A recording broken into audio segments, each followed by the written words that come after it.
Yeah, it's, we're not live, so we can. Let's just start. Look at Eileen, please. Just start with your name and then spell it for me, please. Okay. It's Amber Goguen, AmberGogun.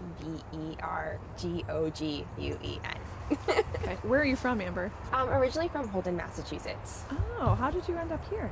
So I did my undergrad at the University of Massachusetts Amherst, and then I did some field work, and I was like, okay, I really want to go into social science.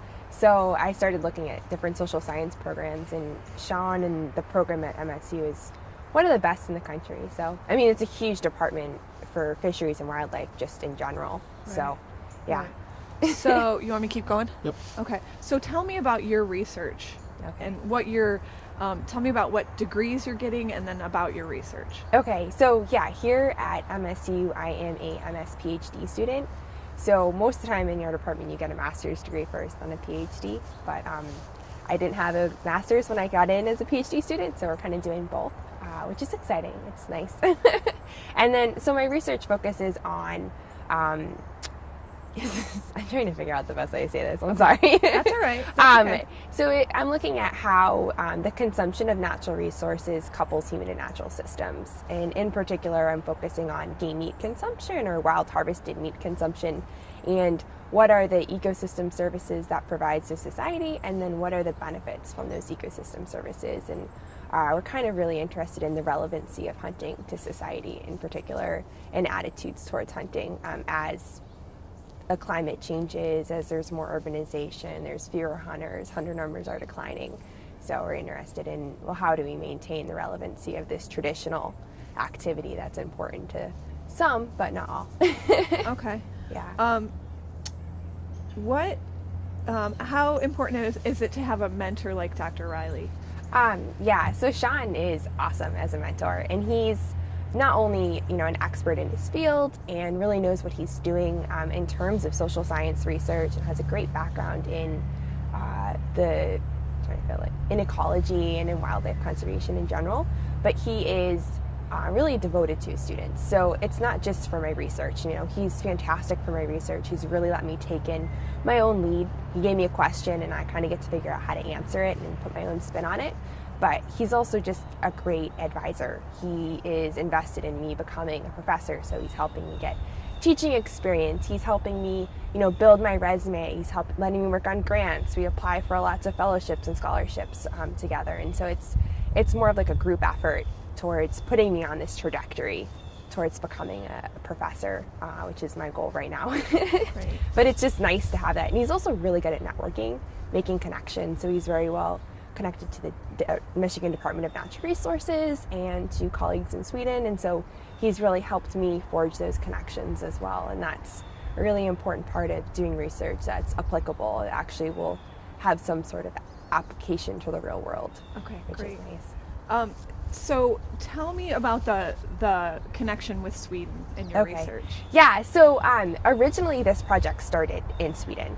So Sean was able to go over to Sweden Dr. Riley was able to go over to Sweden as a Fulbright professor, and he worked over there, and he made lots of great connections, and he was really interested in this concept of game meat consumption and what kind of influence that would have on people's attitudes towards hunting, because you have a lot of people that don't hunt, but there's a lot of meat and people eat it quite a bit, and it's one of those activities that people can participate in, and food is just such a everybody eats.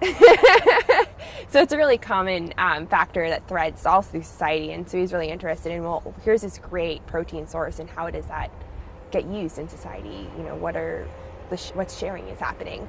And in Sweden, they did a little study, or they did 2 papers on it, and they found that game meat consumption positively influences attitudes towards hunting in both urban and rural environments. And they were really excited about those results, but like, okay, let's try it here in the United States. And so we're taking that concept, but we're starting from the ground up. So we're doing a lot of background, piloting research, interviews, surveys, trying to figure out how much meat is going into society, who is eating it, where is it going, and what kind of effects is it having. And so it's really starting a lot more qualitative research, and we're going to amp up to a larger quantitative study like they did in Sweden. But then Sweden has this really big quantitative study, but not a lot of background, not a lot of in-depth information. So what we've done here, what I've learned here, the methods that we've developed here, we're going to bring over to Sweden and do the same project there. So that's really exciting. I'm really pumped about going. I'm going August 15th next year, and I'll be there for a year. So yeah, and then we're going to compare the two countries as well. So they have different governance structures in terms of wildlife management, and then they also have different social norms around hunting and the sharing of wild harvested meat. So we're kind of excited about looking at, what are the differences? How do people in those two different systems, do they share differently or the same? And how does that governance structure and those social norms influence the harvest, sharing, and consumption of wild harvested meat? Okay, cool. So what are some of the results that you're starting to see, and are they surprising you? Yeah, there's been some interesting results. So we've done 2 surveys, one of hunters and one of more the general population. And the hunters were, they shared quite a bit. It was hard. The timing of the surveys was different. So if a hunter had harvested a deer in that season that we did the survey, 84% of them had shared it with somebody else, which is quite a bit. Most often they're sharing with their family and their friends, which is something that we knew, but there are people that are sharing, more outside of their social circle as well. And then when we did a survey of kind of the general population of Michigan, we found that it was, trying to remember the numbers here, somewhere around 65% of people had consumed venison at some point. And that was really exciting. So that's a huge percentage of the population that's actually consumed wild harvested meat. And we focused on venison because it's the most common. But it was pretty exciting to see that. And then a frequency of consumption, it changes. So 39% of the population had consumed venison in the last year. But that's still, if you think about the percentage of the population that are hunters versus the percentage of the population that's actually consume meat, you get a lot more people that are engaged in hunting or benefiting from it in some way. And now we're really trying to see, okay, so people have gotten meat. What does that mean to them? Does it have any effect on them at all? Or is it just, a nice thing to eat every once in a while? Okay. So. Are you a hunter? How did you get involved in all of this? Yeah.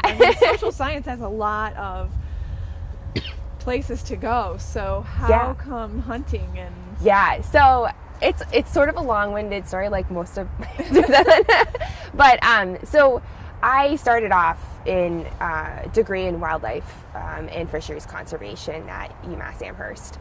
And I really was like, I want to be in the field. I want to have, be out in nature all the time, live outdoors. And then I got the opportunity to study abroad in Kenya. And that was a big eye changer. I know it's kind of cliche to say that being abroad changed my viewpoints, but you really got to see how much people and wildlife interacted in that situation. And I've always enjoyed working with people. I love listening to people's stories and hearing about their lives. And I was like, wow, the wildlife and people really have these strong connections, and I can study wildlife and I can work with people at the same time. And then my ideas started to change a little bit. I'd never been hunting before, not from a hunting family. I got back from Africa and my advisor gave me the opportunity to do Conservation Leaders for Tomorrow. They take you out for 4 days. They give you your hunter safety training, and then they take you out hunting. And you kind of do round table discussions about hunting and what does hunting mean and the role of hunting in conservation. And hunting is a pretty big role in conservation. A lot of the funds that go to state agencies come from hunter dollars, either from taxes on equipment or from license sales. And so that was something that I hadn't quite realized. I really thought conservation was more of a preservationist mindset. And so that was a big change for me. And then I did some other research. I was abroad in other locations, and I really started saying, okay, people have huge impacts on the environment. This is something that I think I could really make a difference in and that I'd enjoy doing. And then I also became really interested in people and consuming wildlife. So I worked for Buffalo Niagara Riverkeeper, which is a nonprofit organization in Buffalo, New York, and we worked on fish consumption advisories and refugee populations that were eating fish at higher levels than what was appropriate for the contamination of the fish. And so I was really excited about, wow, here's wildlife and people and food and, poverty and sustainability and all of these things all in one package. So I was like, I don't really know what I want to do for grad school, but I know I want to do social science. And I got this email from Sean about wanting to research game meat consumption. And I was like, this is perfect. I never expected to quite get that email. It was a little like, wow, okay. But yeah, it was really exciting. So it's been a process, you know, as you experience different things, your mindset changes and you learn so much about, you know, what's going on in the world, and in particular in the world of conservation. And I feel like every day I'm learning something new, and things are changing, and I'm sure my viewpoints will change, you know, as I work on my PhD and go to Sweden and as I do other things. It's a long learning process, but yeah, it's been really fun. Great. I'm good. Do you Okay, have anything I have else? one question. You can look at Eileen. Okay. What puts a smile on your face every day when you come to do your research work and your grad work? Well, Is there anything? no, I'm just joking. My office is not the most exciting place in the world. Are you in the basement? Yeah, I'm in the basement. You know, I love working with the other graduate students in my lab. You know, we have this great connection because we all are passionate about the same thing, but we all do different work, so we all learn from each other.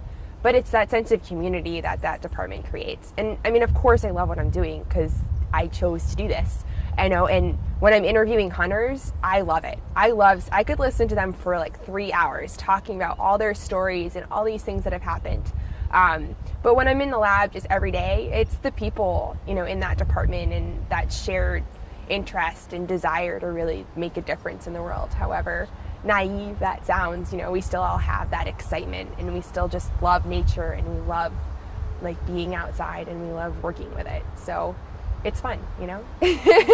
Great. Yeah. Perfect.